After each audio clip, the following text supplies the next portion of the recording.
What is up, guys? It's Dan the Man, and today I'm back with round 3 of the May Wolf Chess Tournament held by Deepak Aaron that I decided to play in, and currently I have a score of 1.5 out of 2 after a draw against Sasha Creighton and winning over Kanishk Mahesh. And for the third round, I was paired against someone named Sanjeev Anand, and apparently he's also the one of the main leaders of the chess club at Georgia Tech, so that's nice because you know if I end up going to GT, then I might see him quite more frequently. So it's kind of nice to see someone that you could potentially see in the coming months. But yeah, he's obviously a really strong player. He's over 2,000, so he's qualified as an expert. And as I mentioned in the last recap, this game was full of twists and turns, surprises, roller coasters. It was very chaotic game, and it was just something else. Like, it was also the last game to finish before round 4, and I saw people gathering around us and watching. It was a lot, and I can't wait to share this with y'all. So without further ado, let's jump straight into the action. So Sanjeev opens the game with e4, e5, knight f3, knight c6, and Sanjeev chooses to play the Ruy Lopez opening with bishop to b5. I used to be a Berlin player and play knight f6, but now I've switched my repertoire and now play a6 more often, which is also a very popular move. So if after a6, he moves to a4, I kick his bishop away again. He goes bishop b3, and only now do I develop my knight. He castles, and before the tournament, I was studying a few sidelines that I could play in these types of positions. I used to take the pawn in the center, but I learned that it's playable, but it's very risky for you. Like, let's say you take... The white's best move is rook e1, and you're already plus 0.9 for white, and you don't want to have this happen to you in the opening. So it's not advised to take the pawn. But my favorite move that I could play was bishop c5. When I was looking at the moves, I liked bishop c5 the best. And one of the moves I thought Sanjeev could play, in the game he played c3, but one of the moves that I thought he could go into would be the center fork trick with knight takes e5, where he sacrifices a piece temporarily, but then lashes out with d4 in the center, recovering his piece. And I thought he would go into this, or this looked good for white. But then after d6, I solidify my knight. He can gain some space and kick my knight away again. And after knight c6, the queen has to move. I castle, and it's basically totally even. So yeah, that was the line I was studying the most out of bishop c5, but he kind of got me out of prep and played c3 here. Obviously, trying to go d4 in the next couple moves. So I go d6, and he goes d4, as expected. And apparently I'm just supposed to move the bishop now. But yeah, the best move is bishop b6, and after something like this, I kind of didn't want this to happen, where he would trade everything, make my king not castle. He might pick up this pawn, and then there's this really long engine line that says if you play all these moves, if white and black go into all these moves here, it's just going to be a bunch of mass trades, something like bishop b7, bishop e3, more trading, and then we trade, and then we go bishop takes d5. And after all those trades happen, it's a totally drawn endgame, and black not castling doesn't pose any sort of danger at the slightest. But we're human. We don't want to not have to castle. So I instead take on the center, which is a mistake, and already gives Sanjeev a growing advantage because he has a great center control. He's castled already, and he hits my bishop with tempo. Only now do I go to b6, and here Sanjeev should apparently just continue developing, like knight c3, and after I castle, he should play aggressively with bishop g5, having ideas of playing knight d5 to pile up on my knight, And if I try to kick the bishop away, then the best move for him is to trade on f6 and then hop his knight in. And yeah, this is apparently plus 1.2 for white. But instead, Sanjeev doesn't go for this line. He plays the move a4, which I thought is a very logical move. He's threatening my b5 pawn because the a pawn is pinned on the a file. And I thought, he's just attacking my queen side a little bit. So after a4, he had 54 minutes here. And the best move for me is to play bishop g4, which now looking at it, I don't know why I didn't play, because bishop g4 is a very natural move, pitting the knight to the queen and having two attackers on d4, and you're pinning one of the defenders, so you're threatening to take on d4 as well. And this just looks very like the most natural square for the bishop. But for whatever reason in the game, I went bishop b7, which isn't a horrible move, but it's not the ideal place for the bishop. And here, Sanjeev plays rook e1. I castle finally. He goes d5, and then I hop my knight into e5. And I was totally expecting him to just trade knights in the center, but his move, which I didn't really feel in the game, I didn't really notice it. His move, knight d4, is a horrendous move. It's a total blunder. And yeah, it just looked like a normal move to me. I mean, if you guys didn't see the eval, you probably wouldn't think knight d4 is a horrible move either. And I was really shocked when I was analyzing the game, like, he blundered this early. And I don't know if he himself saw it, but I'm guessing he didn't, because I remember he didn't move the knight there instantly. He thought a little bit. So I don't think he saw it either. But knight d4 is a bad move for one reason. The main reason is that it gets a bit far from the king, and I can actually just start attacking his king side. And the best move here is to play the move knight on f to g4. And I'm threatening to play my queen to h4 and attack his f2 and h2 pawns. So if he tries to go knight f3 here, he can't, because I have a bishop and a knight looking at the f2 square, and at the very least I can win material on the spot. If he kicks my knight away, and that was the first move I had in mind, is what happens if he just kicks my knight away? Like, what, I might have to just go back, right? No. Apparently, the engine says I can do this nasty sacrifice. Knight takes f2, totally destroying the white king side here.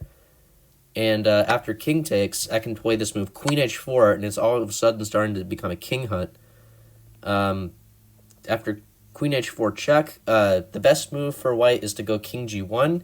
If they go king f1, then after f5, I'm preparing to rip open that f file and throw all my pieces at the white king, and white is going to lose a lot of material and is going to be under a serious firepower from my pieces. So moving in the line of my rook is not best, but if he goes king g1, he's still pretty much cooked, because I can play this ridiculous move knight to d3. And what I'm doing here is I'm attacking the rook twice. I'm also interfering with the queen defending the knight on d4. So white would have to be forced to give up some sort of material here, and this is just a phenomenal position for black. And also, if white tries to kick my knight out with f3 instead of h3, then I can just sack my knight anyway. Play queen h4, and if he takes, I take with the knight. I have threats on f2, I have queen h2 coming. I have threats of bishop takes knight, overload with the overloaded queen, because if bishop takes knight, the queen would take, and then I would just take the rook on e1.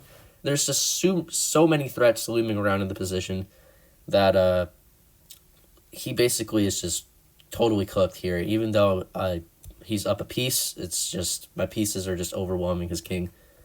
But yeah, that was a crazy miss on my part. Knight on f to g4 is such a ridiculous move, because normally you wouldn't move your knight where it can just be kicked away, because it's like wasting time. But here, the knight f to g4 is nasty, because you're just trying to sacrifice the knight and then go on a king hunt. It's a very belligerent move here. But anyway, I didn't see that, and I wish I did, because the game would have ended much faster.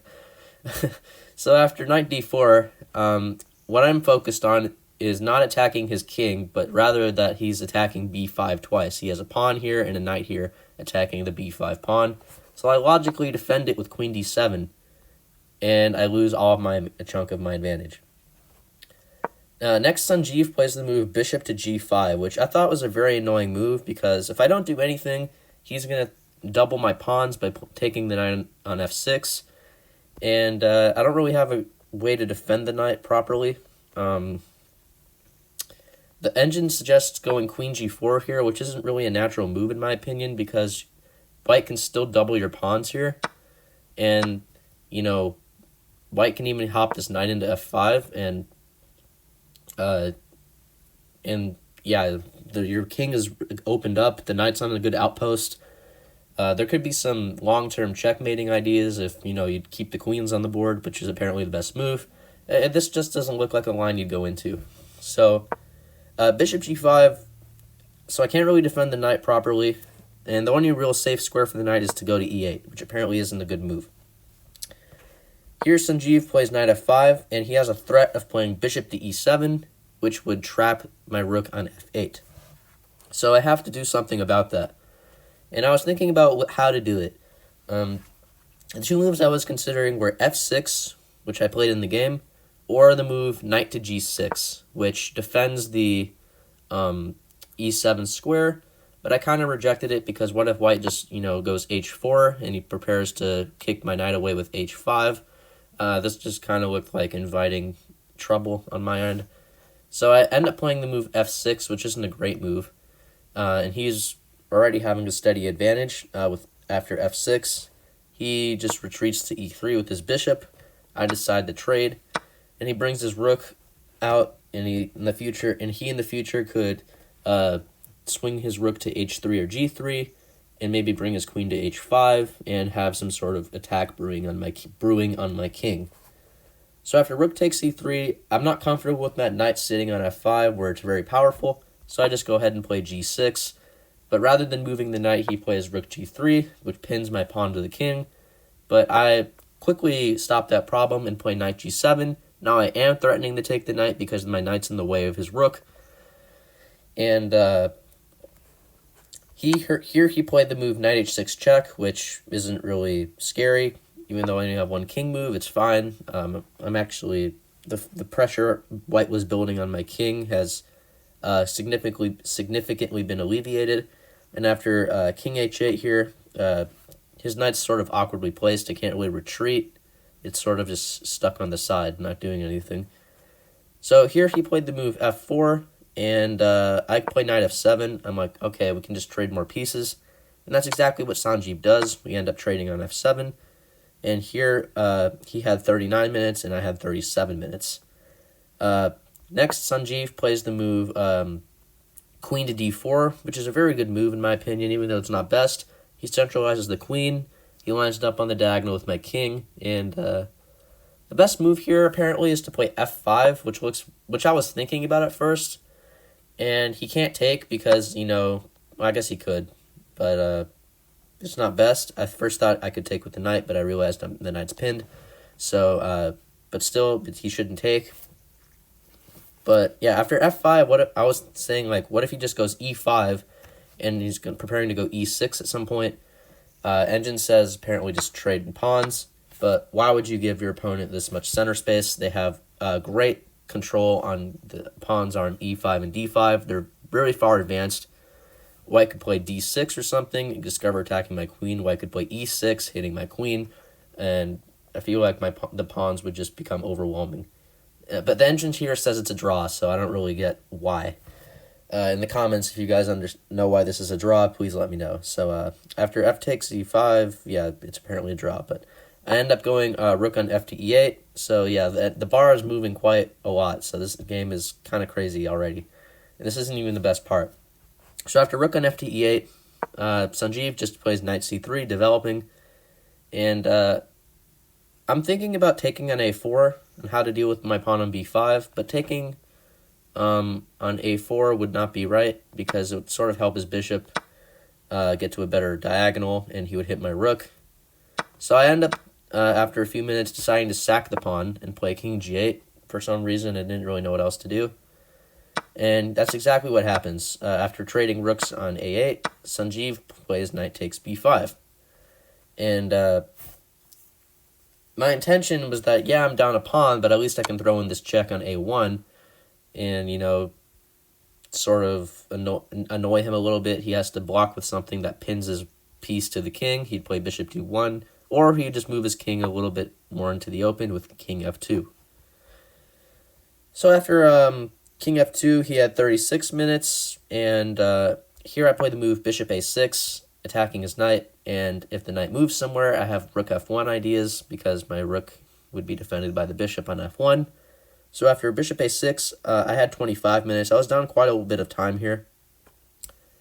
Here he defends his knight with bishop to c4, and there are a lot of moments in the game where I could play the move knight h5 here. There's a lot of moves where I could play the move, times I can play the move knight h5, which looks good because it hits the rook and the pawn. But after rook f3, I'm like, okay, white defends, and my knight's just sort of awkward there. White could play g4 at some point and kick my knight back, so it's like a one-move threat. Like, I threaten the rook and the pawn, but white just saves everything, and I feel like I've accomplished nothing. So that's why I didn't play knight h5 a lot of the times.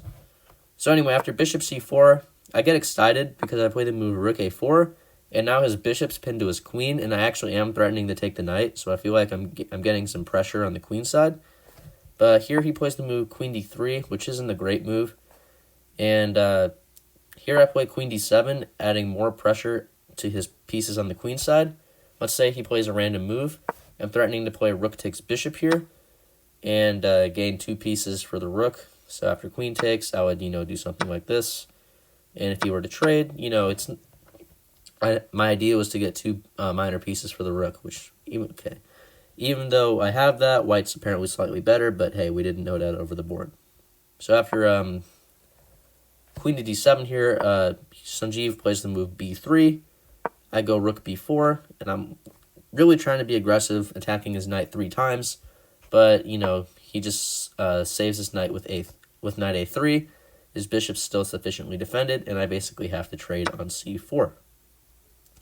So after knight takes c4, I again can play this move f5, which is what the engine's suggesting. But again, as I mentioned earlier, I'm uncomfortable with the whole e5 idea, advancing into the center, and, giving white extra space for no reason. So I'm confused why the engine just suggests to go f5 in these cases. Anyway, after knight takes c4, I play the move knight h5, only now. And he goes rook f3. And here I play the move queen g4. I was getting kind of low on time. At this point, I had 15 minutes, and he had 28 minutes. So after queen g4, I'm sort of trying to get close to his king. I'm hitting his f4 pawn twice. I'm maybe thinking of playing queen h4 check. But he just, defends both threats with g3. And I kind of, move my queen there for no reason. It's not doing anything, so I just go back to c8. Here he plays queen c3. And it's a very annoying move, actually, because he hits my rook. I only have one decent square to go to with my rook. I have to go rook b8 here. If instead I play like rook b7 or something, I notice that he can play knight takes d6, fork on the rook and the queen, and my pawn is pinned, so I'd be losing the exchange. And if I defend my rook with my queen, then all of a sudden, going back to this g4 idea, he's attacking my knight, and, after I move my knight, he takes an f6, and I'm just totally lost here eventually. So, yeah, I'm basically forced to go rook b8 here. He goes king g2. I play rook a8, trying to maybe play a check in the future, but he just stops that altogether with rook f2. Queen e8, attacking his e4 pawn. Rook e2, queen d7, h3, king f7. At this point, we're both making not so optimal moves, especially on my part because I'm below 10 minutes here. And after queen d3, I just go king g8, and I'm fine with a draw if he were to offer one, but I know he probably wouldn't because he's up a pawn. And a lot of these moves here aren't really going to be accomplishing much. He kicks my knight away. And yeah, we don't really do much. We just sort of shuffle around, essentially. So after queen f3, he had 14 minutes, and I'm starting to get a little bit stressed after queen e7 because I only have 5 minutes here, and the time situation is getting pretty stressful. So after queen e7, he goes rook e2 to defend his pawn, and I don't really calculate. I just play this move h4 check, which isn't a great move, and I thought, I would be advancing my pawn and gaining, I guess, a little bit of space. I'm not sure. But apparently, the crazy part is that I thought white couldn't take the pawn in h4 with the king. It looks kind of risky. But apparently, white can take the h4 pawn with his king. And my idea, if he were to do that, which he didn't, but if he were to do that, I would play the move f5 check. But white can just always retreat backwards. And after I take on e4, sure, I'm attacking his queen and my e4 pawn is passed, but, it's white has the e3 square pretty well controlled. And if white just plays a move like, I don't know, queen c3 or something, my pawn can't really move forward, and it's going to be eventually probably won in the long run. It's going to be a serious target. So h4 check is not a scary threat, but Sanjeev thinks, that I'm trying to bait him into taking it. So he just declines the offer and plays king to g2. And keep in mind, I'm playing blitz chess, so I'm playing not so great moves. I play g5. He plays f5, trying to close down the position for some reason. I go rook a8. He goes queen f2. Rook a1. Here he plays the move queen to d4. Rook b1, attacking his pawn. Queen d3. Rook a1. Queen c3. Rook a8. King f3. For some reason, he's moving his king. I go rook e8. I'm moving very quickly here. My writing started to get sloppy because I was trying to write down moves and play very quickly. So I played rook e8 here. He played queen d4. I went king f7. And at this point, or maybe a few moves back, a large crowd started to gather around us, and I could feel the tension mounting. Me being down on time, me being down a pawn, a lot of people watching, so I was getting pretty antsy here. He played king f7. I played king f7. He went rook a2, rook b8, rook a3, queen d7. I'm just shuffling back and forth, sort of in a cocoon. My pieces are all sort of clumped together, and I'm not really trying to win. I'm just trying to survive, essentially. So after rook e7, he was threatening to play this move knight takes pawn, which would fork the king and the rook. And after knight takes d6, I can't take with the pawn because the queen is aligned with my queen, and I would be losing a bunch of material. So here I play the move rook e7 to defend my queen. Here he plays rook c6, and I play knight e8, just keeping everything well defended. But as you will notice, my pieces are very, cocooned. They're not great pieces at all. My rook is terrible. My knight is playing defense. My queen can't really move many places and only can move to 2 squares safely. And meanwhile, white is up a pawn and having the pressure building. So after knight to e8 here, Sanjeev can literally do whatever he wants and within reason. He plays the move b4. I go queen c8, b5, and queen d8. And you may be wondering why I drew those arrows on the screen and why it says I won. Well, here's the thing. After move 60, I was probably having less than a minute on the clock. And, at that point, I can't notate. I have to lock in and, try not to flag and, try to make good moves within time pressure. And it's not worth notating. But I ended up winning the game. And I wish that, I had time to notate all these moves. But you're just going to have to take my word for it. Eventually, Sanjeev decided to move his king from f3 to e3 and d4. So picture the king on d4, okay? With the king on d4, he at some point moved his rook to a6, and he moved his queen to b7. That's all I can remember. And it's kind of hard to illustrate it, but I guess I can show it.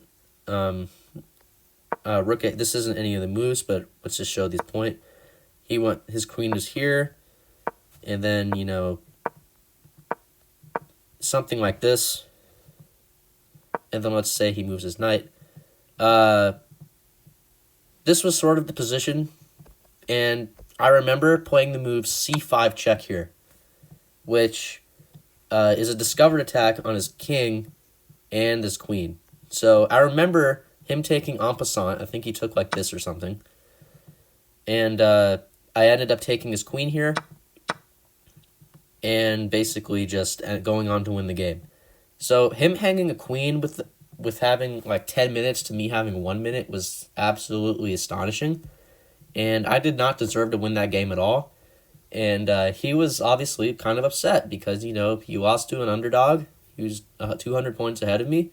And at the end of the game, he said he was +5, which like he was, as you guys might have seen by the evo bar. He was well deserved to win the game. But by the luck of the lottery, you know, he made those moves.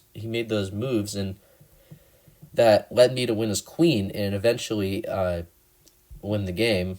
So, yeah, I'm kind of speechless after this game. It's very, very funny that I won this game, but I feel kind of bad for him. But hey, a win's a win, and I'm, even though the game was pretty poor quality, I'm gonna go ahead and delete these moves because you guys saw the hypothetical ending. The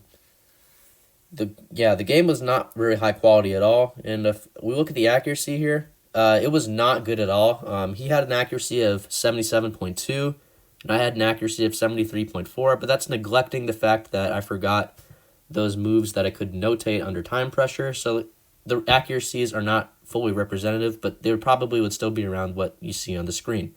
So yeah, after a very chaotic turn of events, we end up winning the third game here, have a score of 2.5 out of 3, and with no time to breathe, round 4 would have been paired like right after. So yeah, I'm going to go ahead and say that was a crazy game. Hope you guys liked it as much as I did. And if you like content like this, please don't forget to smash that subscribe button, leave a comment, let me know what you think of the game, and I'll be sure to post round 4 soon. And yeah, have a great rest of your day or night. Bye.